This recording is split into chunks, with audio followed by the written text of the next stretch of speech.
आजच्या या नगरपालिकेच्या कार्यक्रमाच्या मध्ये मी एक 4-5 दिवसापूर्वी स्टेटमेंटही दिलं होतं की राजकारणातली चमकोगिरी करणारी काही माणसं याच्या पूर्वीच्या काळामध्ये थोड्याशा काही गोष्टी आम्ही पाळण्याचा प्रयत्न करत होतो, पण थोडंसं अलीकडच्या काळामध्ये बेतालपणानं गोष्टी सुरू झाल्यामुळं मी 4-5 दिवसापूर्वी एक प्रेस घेतली.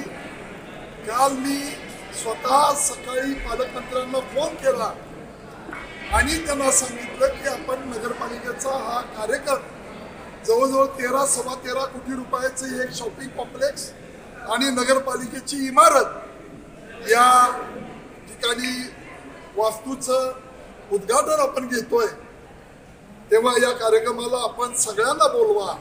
हा पक्षीय स्वरूप न देता पदाधिकारी असतील, खासदार असतील, आमदार असतील, या मंडळींना बोलवा असं मी स्वतः चीफ ऑफिसरना निरोप दिला आणि हा कार्यक्रम आयोजित केला.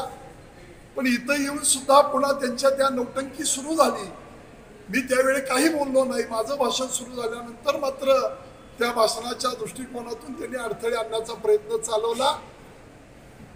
जशास तसं वागण्याची भूमिका ही आम्ही आता पुन्हा घेतलेली आहे, हे या निमित्तानं सांगतो.